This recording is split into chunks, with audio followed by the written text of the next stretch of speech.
لو الاهلي والزمالك وبيراميدز اتساووا في النقط في اخر الموسم، ايه اللي ممكن يحصل؟ وهل دي حاجه اتحسمت خلاص ولا لسه هتتحسم في اخر الموسم؟ لا، هي دي حاجه اتحسمت وليها لائحه كمان. اللائحه بتقول ان لو الثلاث فرق اتساووا في عدد النقط، بنرجع للمواجهات المباشره ما بين الثلاث فرق مع بعض، اللي هنلاقي فيها ان الاهلي جاب 5 اجوان في الزمالك، واستقبل 5 من بيراميدز وواحد من الزمالك، يبقى كده الاهلي عليه فرق هدف. طيب الزمالك، جاب جونين في بيراميدز واستقبل 5 من الاهلي وجاب جون في الاهلي، يبقى كده الزمالك عليه فرق هدفين. طب نيجي لبيراميدز، استقبل جونين من الزمالك وجاب 5 في الاهلي، يبقى كده بيراميدز ليه 3 اهداف. طيب يبقى الترتيب يكون عامل ازاي؟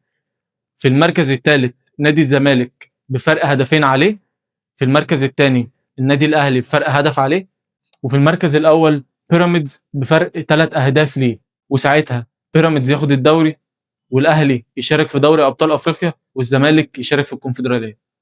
اكتبوا لي لو السيناريو ده ممكن يحصل في اخر السيزون، ولا دي حاجه صعبه شويه ان ال3 فرق يتعادلوا في النقط.